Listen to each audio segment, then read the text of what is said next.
He was the Great Gatsby of his time. The man many regarded as a whoremonger was one of the most famous billionaires of the 80s and 90s. Although he is dead now, those who knew him still speak of the legend of his name. He was Adnan Khashoggi, and he remains one of the most famous arms dealers in history. Hello and welcome to yet another exciting video. In today's episode, we will be chronicling the life and times of Adnan Khashoggi, his wealth, his taste for life, and his harem of women. Khashoggi had it all, and those around him felt the height of his benevolence. So sit back, relax, and let us tell you the story of Adnan Khashoggi. Family ties. Adnan Khashoggi was the most famous arms dealer of his generation. The Saudi Arabian was born into an elite aristocratic Saudi family, and his father had ties to the Arabian court. In fact, Adnan's father was a personal physician of King Ibn Saud, and as you already know, families who are close to the monarchy enjoy certain benefits that normal people don't. So Adnan was raised in relative wealth, but most people, himself included, would have doubted just how much wealth he would stumble upon not too long after his 20th birthday. After high school, he attended Chico State College, but only for a short time because he did not stay long enough to graduate. At age 21, he made his first break when he got involved in a deal that set the ball rolling for a future life of opulence. His family's close ties with the Saudi royal family were all that was needed. An early start. Although Adnan Khashoggi helped arms manufacturers sell so many weapons to become one of the wealthiest men of his generation, he did not start this way.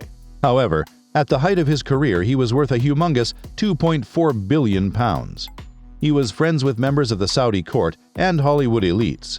He had homes all over the world and even had a super yacht named The Kill, although he eventually sold the vessel to his friend and future US President Donald Trump.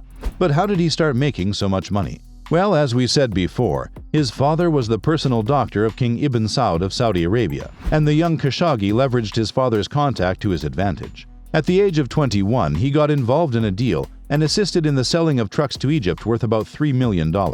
For the deal, he got a commission of $150,000, which was quite a windfall for a man so young. From this point on, he smelled blood and never looked back. From one deal to the next, he went about his business with one goal in mind: to make as much money as possible from deals he was involved in. The Saudis were big on buying arms in the 80s and 90s. In the 80s and 90s, the power brokers in the royal court felt the right thing to spend the nation's oil wealth on was the acquisition of arms, whether to deter regional rivals or simply for prestige. At the middle of most of the Saudis' dealings with arms manufacturers was none other than Khashoggi himself. So crucial was his role in the arms buying arrangements, he was given the nickname Mr. Fix-It. Why so? Because he was the go-to man linking his Arabian friends with US and UK arms manufacturers. Some of the big firms he helped sell weapons were British firms Westland and Marconi Helicopters. As his reputation grew, so too did his commission rate increase to as much as 15% per deal. This translated to hundreds of millions of dollars every year. And what did he do with all that money? He spent it on funding a lavish lifestyle that is still talked about to this day. Yachts. The late Adnan Khashoggi owned yachts. At some point, he had so many of them, the way millionaires own cars, and no one could say for sure how many there were.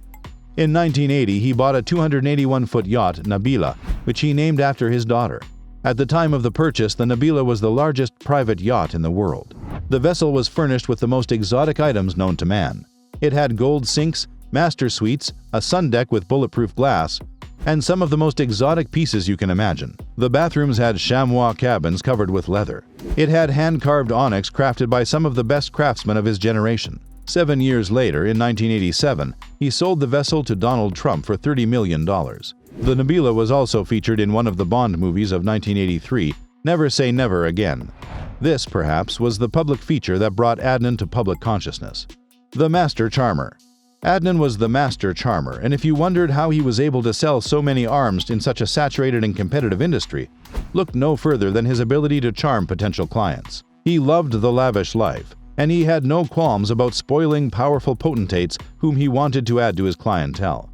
One way he persuaded government officials to do business with him was to seduce them with the finest things in life. You may walk into a meeting hoping to strike a tough bargain with Mr. Fix-It, but at the end of the day, you'll walk away giving him the best deal but feeling satisfied at the same time. He hosted businessmen to lavish parties, but also heads of states of nations. In one such episode, he was said to have hosted up to 5 heads of state and 3 ruling kings aboard his yacht. His ability to charm was one of his greatest weapons. He even became friends with Richard Nixon and helped the U.S. president fund 2 of his presidential election campaigns. He was also good at giving gifts. One of his high-profile gifts was the one he gifted to Richard Nixon's daughter, a bracelet worth $60,000. From hosting Arab princes and international diplomats, Adnan knew how to charm men of power to do business with him. Girls and wine work well together. The lavish life of Adnan Khashoggi had 2 common denominators: wine and girls. He enjoyed both and offered the same to his clients to break their resistance. He could work anywhere, including on his yacht. His boat had 150 telephones and safety communication systems to make contacts and to close deals. These communication lines made it possible for him to keep dozens of deals alive at the same time. While he worked in one room, he had an abundance of women and wine in another. If you were a client and he invited you for a meeting in a private property or aboard his yacht, you could expect to be treated to exotic cuisines and beautiful women. Some of his parties were formal ones, with one-on-one encounters with the women. Others were orgies involving several people. And for the record, some of the orgies aboard his yacht were legendary. This fact was confirmed by a certain Pamela Boards, who was one of the girls who participated in some of the orgies aboard. She was quoted to have said that Adnan Khashoggi used women as sexual bait to entice businessmen and politicians to do business with him. The Whoremonger. Vanity Fair of 1989 described him as one of the greatest whoremongers in the history of the world, and the mere fact that most of his associates did not dispute the claims made by the publication is evidence enough. He had a penchant for keeping his yacht not far away from shore, but when his clients came aboard and it was time to talk business, Adnan would order the vessel to sail deep into international waters, where the restrictions imposed by sovereign governments over arms dealing were not applicable. The whoremonger par excellence was also known to have maintained multiple accounts all over the world. He also had front companies in Liechtenstein and Switzerland.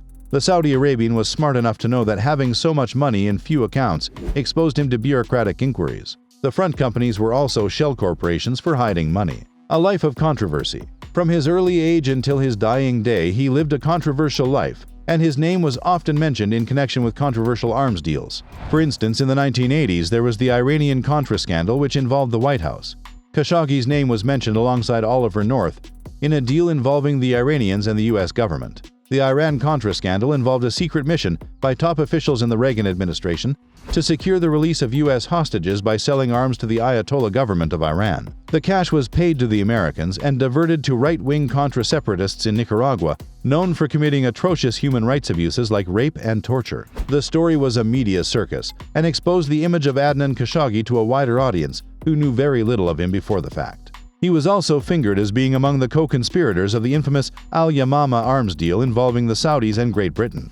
Rumors had it that he was on the side of the French against Margaret Thatcher, but in 1994, the news came to light that Britain won the multi-billion-pound deal to sell arms to the Saudis and that bribes had been paid to top members of the royal family. Adnan claimed that he was not involved in the deal and that it was finalized by his rival, Wafik Said, who was supported by Minister Thatcher's son, Mark Thatcher. In a Sunday Times interview, he said as much when the paper quoted him to have said, "Wafik was using Mark's intelligence. His value to Wafik was his name."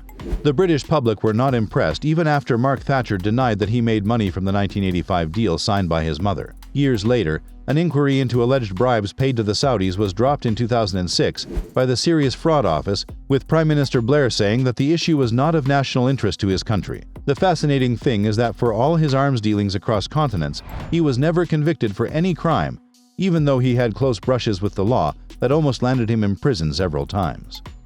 Pleasure wives. This video will be incomplete without a quick mention of his pleasure wives. On his yacht, he had a 10-foot wide secret passageway that connected his room to an exit. This was the passageway that women used to exit his suite. He had a harem of beautiful women, some of whom he married, and he boasted on several occasions that Saudi Arabian law allowed him to marry 3 legal wives and 11 pleasure wives. He married 20-year-old Sandra Daly in 1961, who was twice his height. The couple divorced in 1971, and Mrs. Sandra Daly, now renamed Soraya after her conversion to Islam, received a humongous settlement of $875 million, which was the largest divorce settlement ever received by a spouse at the time. Then in 1980, he married an Italian named Laura Biancolini, who was 17 at the time she met him.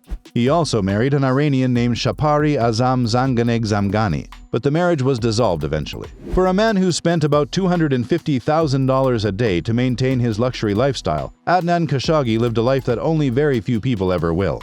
He was a smart and shrewd businessman who knew how to strike deals, and for all his troubles, he valued all the fun and enjoyment that money could bring.